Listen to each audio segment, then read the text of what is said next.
holqa seentee takkaa goda muka jala teettee damma nyaatta. Holqa jedhanii yookaan maqaa isaa kan gartee kinniifni bakka argetti dammeessu. Lafa mukni isii waan hundaa yoo harkaa olii xaxxee nyaataaf siif ta'u. Lafa bishaan isaa oowwaa barbaaddee qabbanaayaa. Dawoomaaf barbaaddee dhugaatiif. Oomishaaf barbaaddee bareedaaf nama gargaartu. Biyyi isiillee si ajaa'iba. Gaarri isiillee mukni isiillee. Wallaahi Oromootiyyaa. Wanni Baalee hedduu dubbataniillee gartee hundeen gayan akka fedhii ofii sanittis dubbatanii marraan baatu. Maaliif wal simurtee dhufti. Uummanni Baalee uummata gaafa Oromoon cabxee harkennattee waan akka zeeroo taate.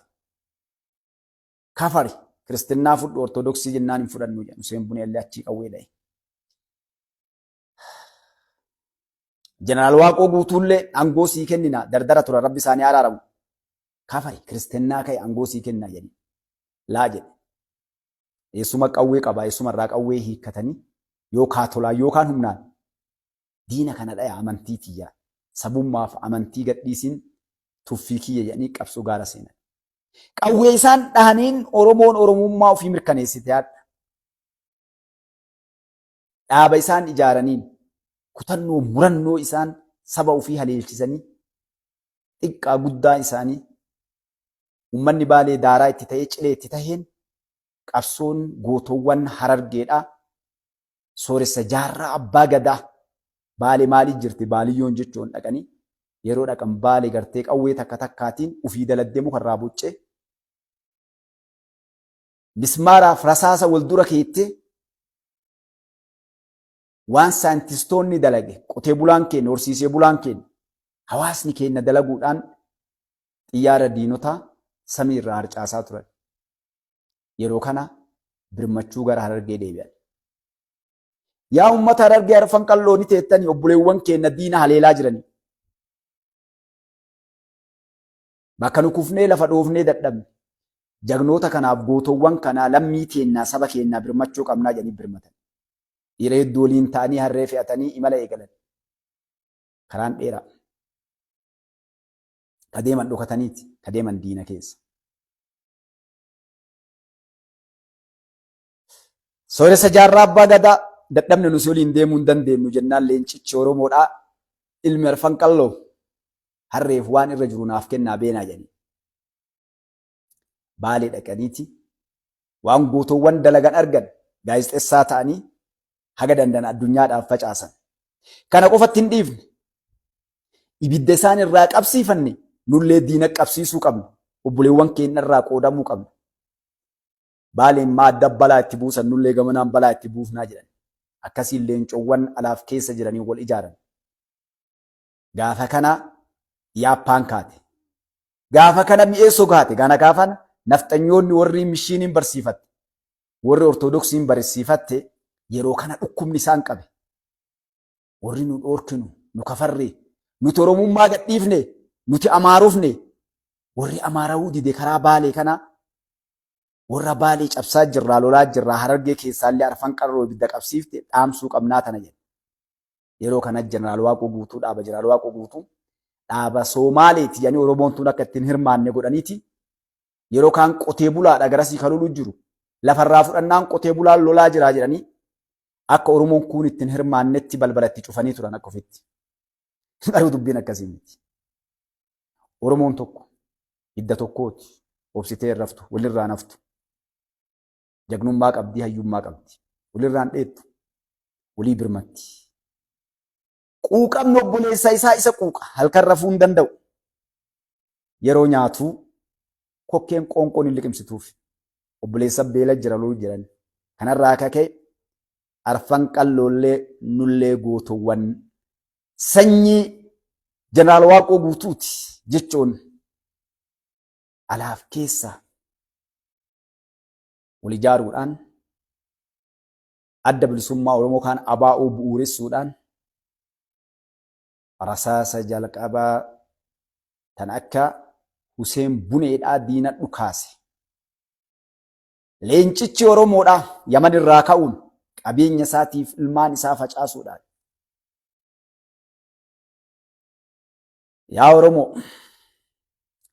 Elemoo Qilxuu obsa dadhabuudhaan rasaasa jalqabaa Harargee keessaa diina dhukaase.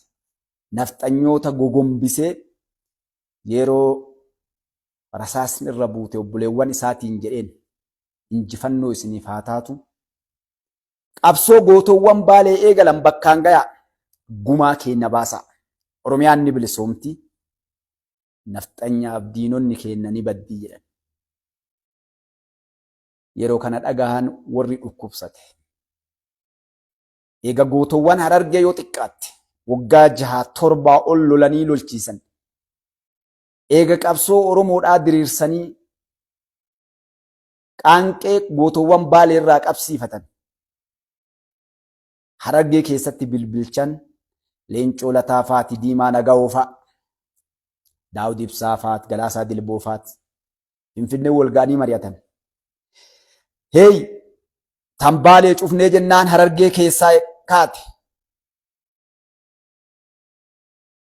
Akkam goonaa jedhanii mari'atan. Dhandhinee dhaamsuu qabna jedhanii wal mari'atan. Yaappaan lakki nu ganuu eddanii isin guddifnee isin barsiifnee nama isin goonee nuti Oromoo miti nuun hin jenne keessan taanee jirra. Lakka akkasiin keessanumaa jedhee Leencoon. Garuu Yaappaa keessa teennee kilaash tokko fuuna.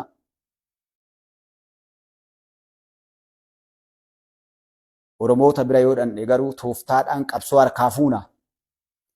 Oromoon lamuun bilisoomtuu bakkatti hin deebitu. Nu gadhiisaan dhandhaa hujiidhaan yeroo san argituu jedhaniin. Hin abannee turte naftanyoon hayyee jedhanii dhaqan. Akkamitti dhaxxanii mee akkam gootanii mee mala kamiin dhaxxu jedhanii gaafatan. Baaroo Tumsaa geessinee achitti kitimna. Baaroo jaarraa ajjeesa jennee jaarraa ajjeefna. Gaafa jaarraan du'e qabsoo Oromoo laanfinsinee harka galfannaa sakaallee hiineet suuraa goonee Oromoo dura keenneet isimaan gabroomsinaa jedhanii xiqqoo isii gowaananii hayyee jedhanii ergan. Baaroo Tumsaa ajjeesaniiti jaarraa abbaa gadaattu ajjeesan. Jaarraa abbaa gadaa shira isaanii beeka Leencichi Oromoo Rabbi jannata anaa qananiisu. Bahee kama isaan didan sodaatan san wama isaan shakkan san kama isaan kalee diinota dhaqanii himan san Islaama balleessuu deemna. Uummanni sun Islaama. Oromoo miti nu Kiristinnaa fudhanne isaan Islaamummaa fudhatanii qabsoon teenya Islaamaaf Kiristaana jedhan kaleessa. Seenaa dhossan siimaa Oromoon dhageettaan. Akkasiin waggaa 60 adda bilisummaa Oromoo muka hidhanii Shaabiyaan nu biraa bilisoomte, TPLF nu biraa bilisoomte, Somaaleen nu biraa bilisoomte, Keeniyaan nu biraa bilisoomte, Afrikaan guutuun Oromoon waggaa 60 Afrikaatuu baaftee muka nu hidhan. Karaa isaan quban qabneen karaa isaan hin niyyatin. Osoo isaan Baalee Harargee keessaa eegan nama Oromoo bilisoomsu. Jimma keessaa dhufe Leencichi Abbaa Jifaar. Abbichuun abbaan malaa. Jim isaa godhe. Gamanaa gamasii iyyisiise. Akka udala harree wal jalaa iyyite. Oromoo mitii nuun jette. Nafxanyaadha inni. Oromoo miti inni nuun jette nu gusa ta'uu deema. Sirna Miliinikii sirna Hayila Sillaasee deebisuu deema nuun jette. Iyyitee iyyisiiftee boottee boochiftee lallabdee lallabsiiftee warwaattee warwaachiftee ani qabsaayaa Oromooti. Namalee Oromoon hin bilisoomtu. Ana jala deeminatu sii beeka. Waggaa 60 akkuma mukannu hiite ammallee mukannu hidhuudhaan. Garuu waan jarri dagatte takka jira. Warri isaan kalee taphachaa turan. Ilmaan kalee abboota irraa fixaa turan. Sabni kalee isaan keessa dhaqanii shira dalagaa turan. Shira isaaniitiif diinummaa isaanii akka isaan beekanii agarre. San keessaa tokko uummata Baaleeti. Ka dhibbaa dhibbatti arge. ka dhibbaa dhibbatti hubate diinummaa isaanii. Oromoo Baalee bira yoo ati dhattee nafxanyaa dhiyeennoti jetteen Gondarii Goojjam keessan barbaadan. Akkasii uummata Baalee ni beekan akka gaariitti. Nyaachisanii, obaasanii, kamadaa illee tajaajilanii fayyisanii isaan deebi'aniitumaan guutuun to'aaf hayyoota Harargee arfan qallootiif ilmaan sikkoo mandoo dhawaataan nyaatan akka mul'isa Abbaa Gadaa kan akka Caalaa Leencoo kan akka Aanessoo Waaree kan akka Nadhii Gammadaa kan akka Yoosef Baatii kan akka Ashiqoo Abbaanashaa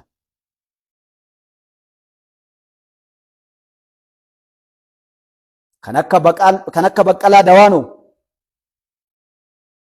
kan akka Jamaal Roobalee kan akka Jamaal Abdul Qaadir dhawaataan nyaatan.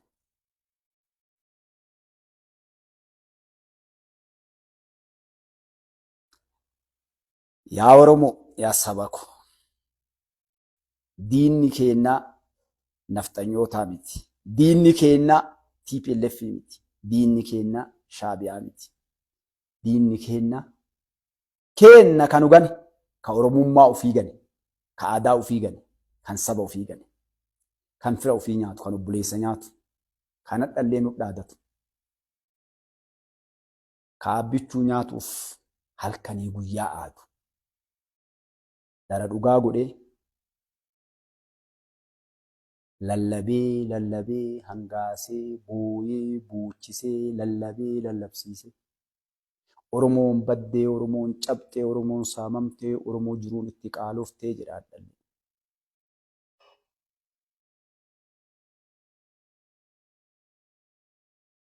Ufii homaa harkaan qabu saba kana nyaata.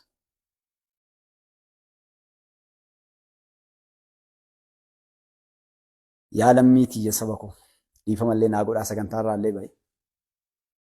Baaliyyoon uummanni Baalee sabni Baalee. Wanni aabbichuun deddeebi'uu qofaa miti. Warri Finfinnee dhuftanii 4 kiiloo ganda nafxanyoonni ijaaran masaraa mootummoota kaleessaa isin seentan jalqaba yeroo isin ol seentan baaliyyoo seentan. Jalqaba yeroo karra ol seentan welcome to Andinnat Park yeroo siin jedhee mataa kee ol seente baaliyyoo dhatta. Leenca Baaleetii fi Shimbira Baaleetii fi holqa soofuu markeessa seenta dura. Maaliin madda keennallee achi. Hin beekna seenaa keennaa madda walaabuu lafa burqaan keennaa jedhin. Kanaaf naaf folchallee wanna Baalee inshaallah himaniilleen dhumattuu qabadhee isin dhufan. Aabbichuu Rabbi umuriin haa dheeressu. Karaa abbichuun deeme Baalee biyya turistiin addunyaa irraa dhufte kana jedhee sagantaa kiyyattaa nutti dabra. Baalee biyya turistiin seenaa gana Baalee irraa na dubbisee ka jagnoo hin dalagan qofaa miti. Jagna Baalee keessaa qawwee fuudhe yoo 1 2 3 4 jedhee ansiime akkatti qawwee fuudhan wallaahi Oromoon tiyya ni boogta. Abdullaahii ganamoo ganda kiyya. Abdullaahiin dhufee qorichi makiinaa magaalaa hundumaa fanjii itti hiina Rabbiin nu haa sattaruu kaarrichi Madiina. Aktaroota yeroo lolan fiilmii isin laaltan kana fakkaatu. Eenyu takkaa himi. Ganama tokko itti dhufte nafxanyoon. Maqaan nafxanyoota Oromoo bara. Waraana guddaa qabatanii itti dhufan. Antee sawyee maqaan waaman sanii naawuxaa jedhaniin. Yeroo akkam godhe beektan harka qullaa itti bahe. Akkuma jarri wuxaa jettee san woxxa'ee lafa nannaqee irraa fuudhee gaara seene leencichi gurraachi ganamoo.